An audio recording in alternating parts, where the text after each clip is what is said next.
Hoje a gente tem uma conversa muito especial. Aqui estou com André Pessoa da Agroconsult, presidente da Agroconsult. Tudo bem, André? Como é que você está? Tudo bem, Thiago. Muito bem. Prazer estar aqui com vocês. Bom, nos últimos anos, aí a gente viu que o Brasil, nas questões ESG, ele evoluiu, está tendo uma evolução nas questões sustentáveis. Como que você enxerga o setor agro dentro dessas questões sustentáveis, Ele está bem posicionado, retomou uma posição ali de destaque, nunca saiu dessa posição de destaque. Na sua visão, o que você acha? Eu acho que a gente está muito bem posicionado, O Brasil tem tudo para se consolidar cada vez mais no mercado internacional como uma potência não só produtiva, mas também como uma potência ambiental, E as duas conquistas passam pelo agro, É inegável os efeitos positivos, que o agro gera, o agronegócio, especialmente o agronegócio organizado, das cadeias organizadas, gera sobre as regiões e a economia onde ela se instala, onde a agroindústria se instala, não só sobre a economia, mas sobre a geração de emprego, qualidade de vida das pessoas, desenvolvimento das cidades. Basta ver o IDH, o Índice de Desenvolvimento Humano, das cidades do centro-oeste brasileiro que notadamente cresceram a partir do crescimento do agro, A questão ambiental, a gente também tem, vamos dizer, o copo muito mais cheio do que vazio, Eu acho que o que preponderou nos últimos anos no Brasil foi uma narrativa pessimista que não corresponde necessariamente aos fatos daquilo que acontece no campo, A gente é muito mais sustentável do que a gente consegue transmitir, e convencer, os players internacionais ou os stakeholders todos que estão envolvidos com essa questão, mas acho que a gente tem evoluído bastante, É óbvio que tem algumas situações que elas têm que ser combatidas pelo agro organizado de uma forma bastante contundente, não só pelo agro como pelo Estado. As questões, por exemplo, da ilegalidade, um desmatamento ilegal, um comércio ilegal, tem que ser combatido de forma bastante dura. O Estado muitas vezes se omite de fazer aquilo que ele deveria fazer, seja na celeridade da concessão de uma licença, seja na atualização de cadastros. Eu vou dar um exemplo muito claro. O Código Florestal Brasileiro criou um instrumento muito importante para a sustentabilidade, que é o Cadastro Ambiental Rural. Os produtores passaram por um processo muito ativo de cadastramento e declaração de qual era a sua condição de compliance em relação ao Código Florestal, com a perspectiva de poder depois se ajustarem naquilo que não estava conforme. Então a gente tem aí um instrumento que tem mais de 10 anos que está criado, essencial para a questão da regularização ambiental da produção agrícola brasileira. Menos de 10% dos carros no Brasil já foram avaliados pelos estados ou validados ou foi proposta a sua correção. Eu acho que às vezes o agronegócio carrega uma conta na sua imagem que não deve ser atribuída apenas aos produtores rurais, mas sobretudo ser dividida ou preponderantemente colocada sobre as costas do Estado, que se omite em fazer a sua parte na regularização ambiental. Tá certo. E lembrando que o agro é um motor importantíssimo para a economia brasileira, um dos motores que levam o PIB a crescer ano a ano, a trimestre no país. E que vem melhorando seu standard de sustentabilidade com bastante esforço, a despeito da omissão do Estado, que não ajuda e às vezes atrapalha esse processo de melhoria vamos dizer assim, da percepção internacional da imagem do agro brasileiro. Mas eu acho que a gente está indo numa direção boa. Espero que o Estado acelere um pouco o seu lado também, e possa contribuir com essa melhoria de imagem do agro brasileiro lá fora. Tá certo. Beleza. Bom, recentemente o país, o Brasil ultrapassou os Estados Unidos como o maior exportador de milho do mundo. Então, e a projeção agora é que a gente ultrapasse também ali em produção de algodão no ano que vem. Na sua visão, o crescimento do país nessas frentes no agro se deve exatamente a quê? A melhora de infraestrutura dentro do país, a melhora da confiança dos agricultores, a clima também, a gente sabe que, obviamente, o agro depende disso. Ao que se deve? O que a gente pode acreditar?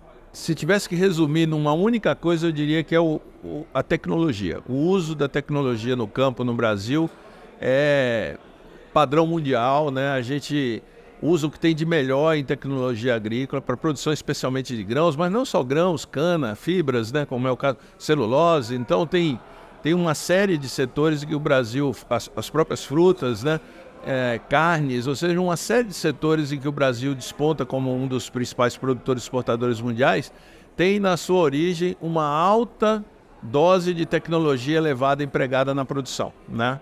O empreendedor agrícola brasileiro, por excelência, é um inovador, ele adora testar coisas novas, né? Então tudo que sai de tecnologia quer ser o primeiro a testar e a adotar, né? Então esse uso da tecnologia e da inovação tem sido o motor do crescimento da produtividade. E a produtividade no Brasil cresce mais no agronegócio brasileiro do que qualquer outro agronegócio do mundo.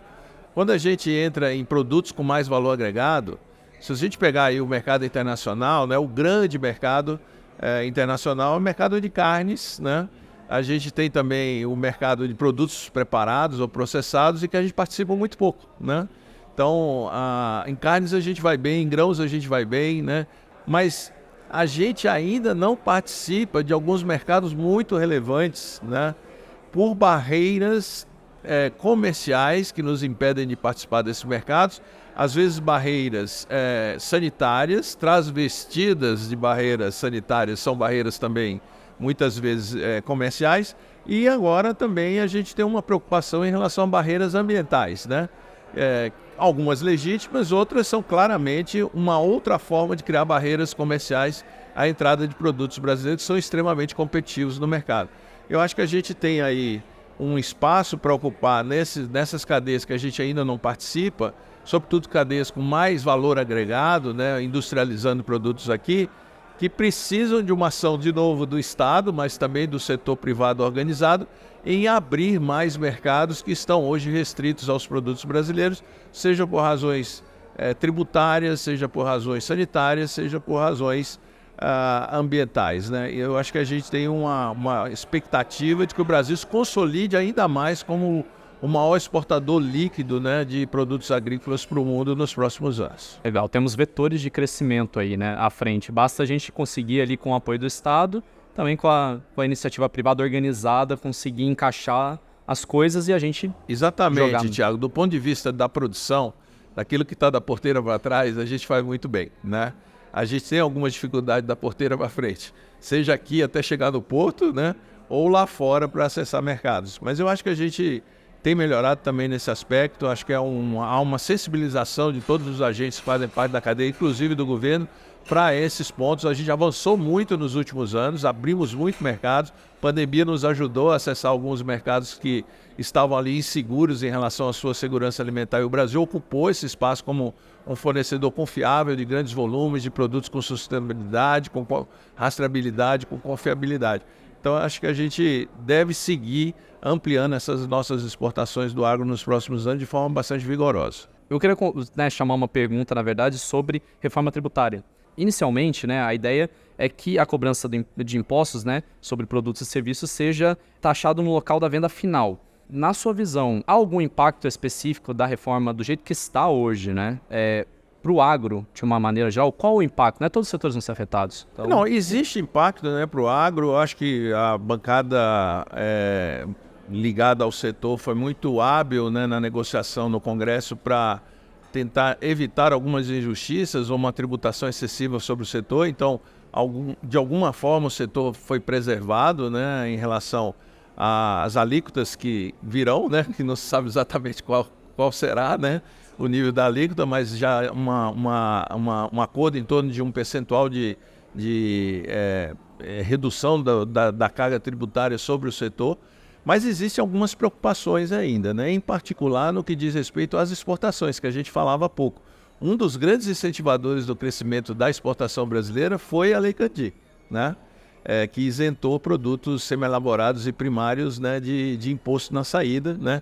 Alguns países fazem isso e demonstram claramente como é um equívoco do ponto de vista tributário fazer isso. Basta ir à Argentina para entender esse processo, né? E a diferença que foi o desempenho do Brasil a partir da Lei Candir. Tem coisas boas na reforma, tem coisas muito preocupantes na reforma em relação ao agro, mas, sobretudo, existe uma grande dúvida, né? O que vai sair do Congresso, né? De uma certa forma, existe um atenuante que é assim, o processo de transição que está previsto, ele tem um lado bom, que os impactos vão ser absorvidos, vamos dizer, ao longo do tempo.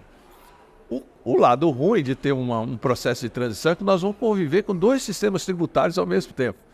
O que a gente tem já é um manicômio completo, né? Imagina colocar outro em cima, né? Então, eu acho que o custo de transição para as empresas, e o agro não vai ser uma exceção, pode ser muito excessivo, pode ser muito elevado, né?